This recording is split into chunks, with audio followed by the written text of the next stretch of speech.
recorded. Even when charges are formally filed, justice for untouchables is seldom dispensed. When I was in India, for example, there was a case where a man was brought on charges of raping a woman, admitted the crime. He was not, just like this woman that shot Latasha Harlins. She was just sent home. Same thing happened to this guy. His hand was slapped and he was told, don't do it anymore. Are white people inherently evil? Yeah. Are they born with an ingrained racist nature? How about Australia? Australia is officially the world's smallest continent. Unofficially, it is one of the most racist nations in the world. Australia, the term Australia, by the way, means the Great South Land. That is derived from the word austral, which means, I think, southern wind. Australia was settled at least 60,000 years ago, by black people who call themselves Koori, K-O-O-R-I, and who are usually referred to as Australian Aboriginals. Now, everybody who has seen images, photographs of the black people in Australia, everybody familiar with them, tend to be dark-skinned people, sometimes blonde hair, sometimes reddish hair, but it's usually straight or wavy, naturally straight and wavy, okay? That's why a lot of them people don't identify them as black. European anthropologists have oftentimes called them Caucasoid because of the texture of their hair. In January 1788, when Britain began using Australia as a prison colony and a convict settlement, an estimated 300,000 black people were spread across the continent in about 600 small-scale communities. Each of these communities maintained social, religious, and trade connections with its neighbors. The dumping of British convicts into Australia proved disastrous for the blacks, who soon became the victims of deliberate poisonings and calculated and systematic slaughters. Butchered and murdered like animals, decimated by tuberculosis and syphilis, swept away by other infectious diseases, their community structures and moral fibers shredded. By the 1930s, the Koori had been reduced to a pathetic remnant of about 30,000 people. 10% of them left. When the continent was invaded by whites in the 18th century, historians invariably included a section on the blacks who were acknowledged as the original inhabitants of the continent. After 1850, however, few writers referred to the blacks at all, and they were identified as a, quote, dying race. In 1859, Charles Darwin's book, The Origin of Species, popularized the notion of biological and therefore social evolution, and scholars began to discuss civilization as a unilinear process with white people at the top and black people at the bottom. It should be noted that it was during this time that British and Australian scientists ran one of the biggest grave-robbing networks ever organized. Studies by an Australian scholar, white man, researching at Oxford University within the last 3 years, indicate that the graves of between 5,000 and 10,000 black people were desecrated, their bodies dismembered, or parts stolen to support a scientific trade. Even worse, it appears that many black people were systematically stalked, hunted down, and murdered to obtain their body parts as, quote, specimens for science. The whites involved in this ghoulish traffic, predecessors of Jeffrey Dahmer, apparently had little shame, and some of the documents relate to a traffic in Koori penises. By 1950, general histories of the continent by Australians almost never referenced the black people. During this period, the blacks, whether part or full blood, were excluded from all major white Australian institutions, including schools, hospitals, and labor unions. They could not vote. Their movements were restricted, and they were outcast in white Australia. Today, the blacks of Australia are terribly oppressed and remain in a desperate struggle for survival. Recent demographic surveys, for example, show that the black infant mortality rate is the highest in Australia. Blacks have the shoddiest housing and the poorest schools. Their life expectancy is 20 years less than whites. Their unemployment rate is 6 times higher than the national average. Blacks did not obtain the right to vote in federal elections until 1961. They did not gain the legal right to consume alcoholic beverages until 1964. Now that you know, you can say what you want to about alcohol. The point is, for a culture to be able to tell you and regulate what you can drink is some profound domination. They were not officially counted as Australian citizens until after a constitutional amendment in 1967. Today, the Koori constitute less than 2% of the total Australian population. In the southern Australian state of Victoria, black people are virtually non-existent. Are white people inherently evil? Yes. Do they have an ingrained racist nature? Yes. How about Tasmania? Now, as a child, and not all that long ago, I would watch cartoons, and there was, you know, you smile and say, you know what I'm talking about, Tasmanian Devil. And you know what? Kentucky Fried Chicken is now running a commercial where the Tasmanian Devil is in there. By the way, I was in Louisville, Kentucky during a lecture about 2 years ago, and I was told that Colonel Saunders ripped off the recipe for Kentucky Fried Chicken from a black woman. I wouldn't doubt it. You wouldn't doubt it, would you? Okay. Are white people inherently evil? Are they ingrained with a racist nature? Now here's just Tasmania is the coldest piece I'm going to deal with tonight in many ways. I wanted to talk about India, and I'm going to come back to this in the summary.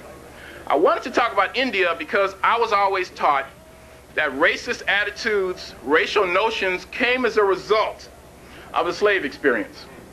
As Europeans gained ascendancy in the world this most recent time, as they sought to appropriate land from the Native Americans, as they began to butcher people around the world, that notions about the inferiority of various people came into being. That you could not rationally, without guilt, you couldn't sleep well at night, feeling that you were enslaving your fellow men and women. So it was taught that you were people who had no souls, they were not full human beings, and what you were doing, in fact, was for their own good. You were trying to civilize them. And brothers and sisters, believe it or not, I've heard intelligent black people, people with PhDs, which has been described as piled high and deep, who said, thank God for slavery, because at least it got us out of Africa. That is an ignorant man. That is what we're struggling with. See, we live in a very sick society. And as a result of that, all of us have a degree of that sickness. I'm the first one to tell you that I'm sick, because I live in a sick culture. How can you not be affected by it? We are struggling against that sickness every day. And history is one way to deal with that. It ain't the only thing, but it is an essential thing. Malcolm X said, of all our studies, it is history that is most qualified to reward our research. Now, Tasmania is named after a Dutchman who landed there named Abel Jansen Tasman in 1652. And Tasmania is a place that is an excellent case study. It's a small island off the southeast coast of Australia, about the size of West Virginia, where you have a complete case of genocide. Jews like to talk about the Holocaust. I don't blame them. If it happened to me, I'd be talking about it too. Okay? They need to talk. We need to talk about our Holocaust, though, you see. And then when we talk about our Holocaust, we have to specify which one. Which one are you talking about, brother? We got a lot. We're undergoing one right now. Genocide is the complete destruction of a group of people. That happened in Tasmania. All of them are gone. And while I was preparing this lecture tonight, I happened to just look at a bibliography. I'm down on bibliographies. If you read my works, you know there are going to be some bibliographic listings for days. The book I have, Introduction to the Study of African Classical Civilization, there's 70 pages of bibliographies in there, right? Listen to some of these. This is in alphabetic order. This is just on Tasmania. I'll make a copy of it if you want. First one, by a guy named Herbert Bastow, Relic of a Lost Tasmanian Race. Second book, The Last of the Tasmanians. Book number 3, Hunted in Their Own Land. Book number 4, The Final Phase of the Extinct Tasmanian Race. Number 6, The Last of the Tasmanians. I won't even go over the numbers. The next one, In Black and White. The next one, this is a cold one, I haven't even seen this one yet. Tasmanian Aboriginal Women as Slaves. The next one, The Final Solution Down Under. The next one, The Tasmanian, Story of a Doomed Race. The next one, Black War, The Extermination of the Tasmanian Aboriginals. And last but not least, Tasmania, The Ultimate Solution. Are white people by their very nature evil? Are they inherently evil? Yeah. Are they ingrained with a racist nature? Let's deal with Tasmania and genocide in Tasmania. This is the last section, and then we'll have a break and we'll have some slides. Because I don't want to just stand here and give you a horror story. But I will say this, because it used to be almost impossible for me to give a presentation like this. And it was very painful emotionally for me. But you know what? As painful as it is for us to talk about this, it's much more painful for the people who endured it. And you know what else? We have to be a living monument to these black people, ourselves, every day, to show that those black people who were butchered, hunted like animals, stalked, castrated, did not die in vain. That we are going to do something about that. And I'm not just talking about as individuals, because individuals don't mean that much to me. I'm talking about us as a community, as organizations, as institutions, as a nation, as a global African community. I don't even talk about an African diaspora, but a global African community of which there are about 800 million of us scattered around the world. A couple hundred million of us in India alone. Now, perhaps the black people of Tasmania, the black people of Australia, the Koori, should consider themselves fortunate. The black Aborigines of Tasmania were completely wiped out. Tasmania, an island only slightly larger than West Virginia, lies 200 miles off Australia's southeast coast. The island's first inhabitants, black people, arrived about 10,000 years ago, perhaps by land bridge from Australia. Abel Jansen Tasman, the Dutch navigator after whom the island is named, anchored on the 1st of December 1642. On 28th of January 1777, the British landed on the island, and from that moment, the fate of the black people of Tasmania was sealed. It was in 1802, following the state of New South Wales, Australia, that Tasmania was established as a British convict settlement. That meant they took the worst of their convicts, the worst of their prisoners, out of British prisons and brought them to Georgia, New Zealand, Australia, and Tasmania, and settled them to settle the land for the British Crown. A grossly inefficient penal system allowed white convicts to escape into the Tasmanian hinterland, where they exercised the full measure of their bloodlust and brutality upon the island's black occupants. The colonial government itself was not even inclined to consider the blacks as full human beings. And this was a time when people were talking about the missing link. And black people in Australia and Tasmania were identified as a missing link between humans and so it was thought ape-like ancestors. To the Europeans of the island, the blacks were a people fit only to be exploited in the cruelest of manners. As early as 1804, the British began to slaughter, kidnap, and enslave the blacks. Punishment in Tasmania was exceedingly rare for the whites, although occasionally whites were sentenced for their wanton cruelty towards blacks. For example, there's the record of a man who was severely flogged for exhibiting the ears and other parts of a black boy that he had mutilated alive, and another for cutting off the little finger of a black person and using it for a tobacco stopper. This vile and animalistic behavior on the part of the white settlers of Tasmania was the rule rather than the exception. Whites thought nothing of tying black men to trees and using them for target practice. White convicts, listen to this now. It ain't pretty, but I want you to listen. You know what history does? History tells you who you are, tells you what you did, tells you who your enemy is. That's right. Tells you what you can do, and it tells you what you must do. It's not always glorious. Although those of us who have been talking about antiquity, Kemet in particular, the last 10, 15 years, have mostly been talking about information for inspiration. We need something to motivate us. We need something that shows us what our greatness and potential is as a people. But here, we're looking at unfavorable white-black relationships. White convicts regularly hunted black people for sport, casually shooting, spearing, or clubbing the men to death, torturing and raping the women. There's even documentation of whites murdering black people so that they might be used as dog food. Black infants were roasted alive. Black women were kidnapped and chained and exploited as sexual slaves.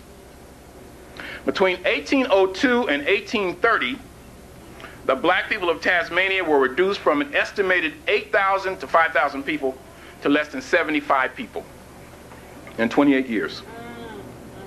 By 1843, there were only 50 survivors. After the Black War, the official designation for the campaign of terror against the black people of Tasmania, because of political expediency, the status of the blacks, who were no longer regarded as a physical threat, was reduced to that of a nuisance and a bother. And with loud and pious exclamations that it was for their own benefit, the remainder of the blacks were rounded up and placed in concentration camps. This is in the 1840s, in concentration camps. William Laney, I'll show you a picture of him, facetiously known as King Billy, was the last full-blood male Tasmanian. He grew up at a place called Flinders Island, Tasmania, until the age of 13, when he was removed with the remnant of his people to a concentration camp called Oyster Grove, or Oyster Cove. Ultimately, he became a sailor. I'm almost finished. And some years he went whaling. With a steady decrease in the number of blacks, the white people of Tasmania began to take an interest in Laney. In January 1868, he was introduced to Prince Alfred. He returned ill from a, I'm not impressed. He returned ill from a whaling voyage in February 1869, and on March 2nd, 1869, he died in his room at the Dog and Partridge Public House. On March 6, 1869, the day of the funeral, about 50 or 60 residents interested in Laney and determined that he should at least have a fine burial assembled at the hospital. Rumors were circulating that the body had been mutilated, and to satisfy the mourners, the coffin was opened. When those who had wished to do so had seen the body, the coffin was closed and sealed. Meanwhile, it was reported that on the preceding night, a surgeon had entered the dead house where Laney lay, skinned the head, and removed the skull. The head of a patient who had died in the hospital on the same day was similarly skinned, and the skull was placed inside Laney's scalp and the skin drawn over it. In keeping with their tradition, no one was punished. It was said that Laney's body was reduced to a mass of fat and blood. William Laney, the last black man in Tasmania, was gone. That's 1869. In May 1876, Truganini, also known as Lala Rook, I will also show you a photograph of her, the last full-blood person in Tasmania, died at 73 years of age. Her mother had been stabbed to death by a white person. Her uncle had been shot by a white person. Her sisters were kidnapped by white people. Her intended husband was drowned by 2 white men in her presence while his murderers raped her. It might be said that Truganini's numerous personal sufferings typify the tragedy of the Tasmanian people as a whole. "Don't let them cut me up," she begged the doctor as she lay dying, and they didn't. After her burial, Truganini's body was exhumed, and her skeleton, strung upon wires, was placed upright in a box and became for many years the most popular exhibit in the Tasmanian Museum and remained on display until 1947. They didn't cut her up, though. Finally, in 1976, and by the way, finally, in 1976, the centenary year of Truganini's death, despite the museum's objections, her skeleton was cremated and her ashes scattered at sea. Truganini's life effectively chronicles the association between white people and black people in Tasmania. During this period, the black people of Tasmania were debased, degraded, and eventually exterminated. Are white people inherently evil? No. In spite of their history and irrespective of their record in ancient and modern India, in Australia, in Tasmania, the transatlantic slave trade and the rape of Africa, indeed their record all over the world with no exceptions. If anybody can tell me an exception, I'm a historian, I'm objective, people call me a scholar, I will write it down. Indeed, their record all over the world, however, I remain unconvinced as a scholar and historian that white people are inherently evil or possessed of an ingrained nature, racist nature. Am I crazy? I contend that people are the products of their environment. Nevertheless, given the long and well-documented history of carnage, cruelty, and savagery displayed by white people in general, and the monstrous pain and suffering black people have endured as a result of contact with them, it is difficult not to ponder the question. Now that's the paper. You draw your own conclusions. My job, and you have to ask yourself what your job is. My job as a historian, my job is to present this information to you. and you draw whatever conclusions you want. I do not believe people are born with a racist nature.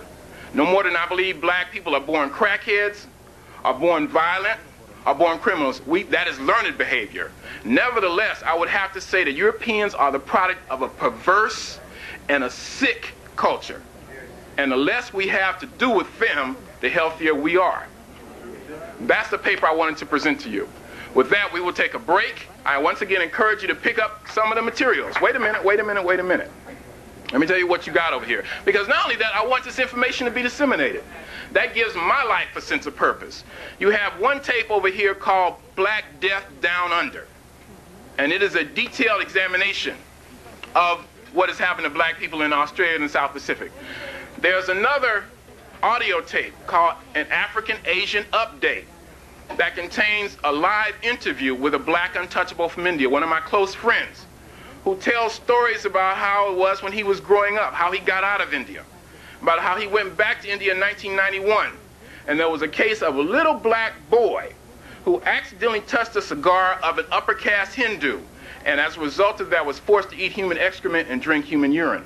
These are the 1990s in India. These are things that must be told. Those are the materials that are available, audio, videotapes, and the books. I'll be happy to autograph a book for you. With that, we'll take a break. I hope everybody will stay, and I will show you some lively slides, and anything that I did not say, I'll say then. Once again, we want to thank The Good Life and Brother Jamal. Please give him a round of applause. Thank you very much. That's what I was talking about in terms of this thriving trade in Australian, in the body parts of black people in Australia. Literally the penises of black men. I went to England, I lectured there for the first time in 1987, and I met a group of Africans. You know, it's great when you go places, no matter where you are. This year I lectured in Japan and Belize. Year before last I lectured in France and England and Egypt. And every time I go someplace, I don't care where it is. I believe if I went to Antarctica, there would not be any exception. There are pockets of black folks, African study groups, African-centered movements. I met a sister who told me that she had done some work in the British Museum, or maybe it was the Museum of Man, Natural History in England, and she told me that they had the heads of black people in Australia that had been decapitated and were floating in a solution.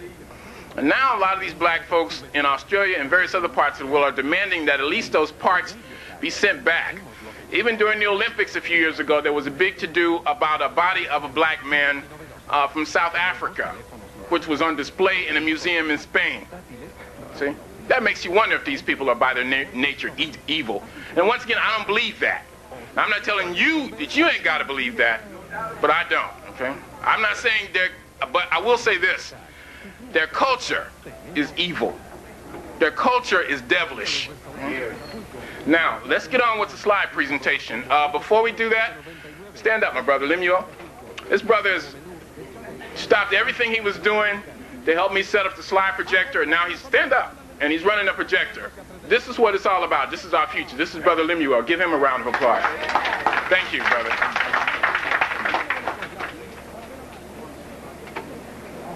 Now, we're going to take about 20 minutes, 25 minutes. We're not going to stay late. We might have to focus that a little bit. You know how to focus it, brother? How does it look? Is it sharp? All right. Very sharp. As a matter of fact. Right there, very sharp. Let's start with this one. Now, here we are. We're in India.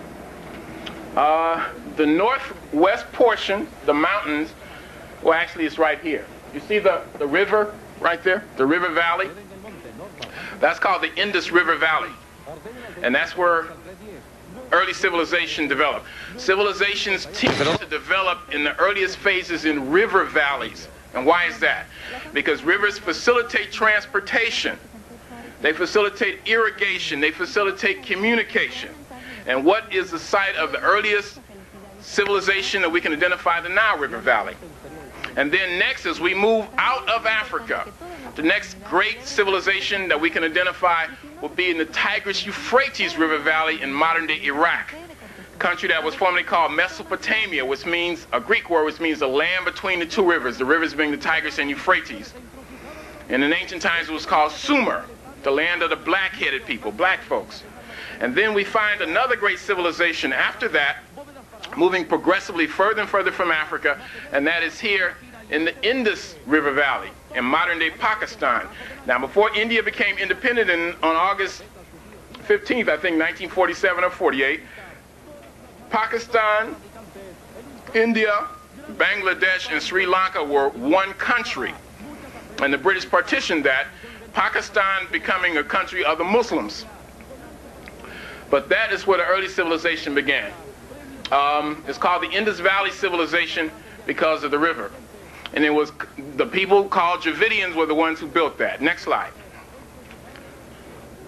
Now this is one of the cities. I'm going to show these slides quickly. If you see my presentations, you've probably seen some of these, but I think I will have at least 2 or 3 new pieces. This is one of the cities. It's called Mohenjo-Daro. In Urdu, that name means the mound of the dead. And it was called that because in the 1920s, when serious archaeological investigations began to take place, or excavations, they found piles of dead bodies, of skeletal remains, that came as a result of those early Aryan invasions, and the massacres that took place, and the bodies lay there for thousands of years, buried under rubble. This city is built in very sophisticated concept of city planning.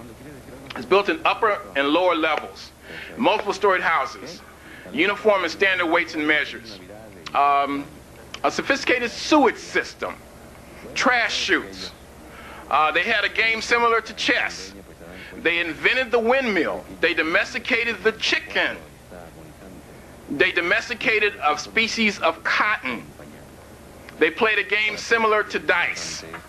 And there are about 400 of these cities. This is one of the 2 largest ones that have been excavated. They go as far north in Central Asia as Afghanistan, and as far into the south of India as just above the city of Bombay. Next. This is an example of the writing. The script has never been effectively deciphered. You can see the script on top of the seal with the Brahma bull. Next. Now, when the Aryans came into the country, next slide, Lemuel, Brother Lemuel, when the Aryans came into the country, writing, the whole civilization was disrupted for about 1,000 years. And civilization developed by black people was set back. This is a cylinder seal. This was used to stamp private property. And this is an example of the writing system that the black people developed. Next. This is one of the early pieces from the Indus Valley. You get an idea as to what the people look like. A man's head, a man's face. Next. Something else, I had a little brief article published in a Knowledge Broker about a month ago, which I never got a copy of, by the way. And they used this article, they used this picture right here. And the nose is reminiscent of many pieces that you will see in Kemet. Next. Now this is Krishna. Now the documentation for the destruction of black civilization in India is most effectively documented in an early book called the Rig Veda. I don't know what the word Rig means. It's Sanskrit. That is the language introduced by the Europeans, and now that is regarded as the sacred language of Hinduism. Hinduism is the only religion on earth that is written into its creed, written into its doctrine, that social inequality. All religions practice that. Hinduism is written into it as an official part of its doctrine, that people are born untouchable. See? Now Krishna is mentioned in the Veda, the Rig Veda. By the way, the term Veda is another Sanskrit word. It means knowledge. And there are 4 Vedas. The Rig Veda is the most significant. Now here you have Krishna, who is identified as a black resistance fighter. Krishna is always identified as black. He's the Indian Hercules. Sometimes people would identify him with Christ. Indeed, the name Krishna and Christ are remarkably similar. Krishna is supposed to have been a shepherd, a cowherd, I should say. Christ was a shepherd. Krishna was born of a virgin birth. So was Jesus Christ, supposedly. Krishna rose from the dead. So was JC. This is a picture of Krishna holding up the burden of the mountain of the world. Krishna, the name literally means black. Literally. Next. Now, if it was me,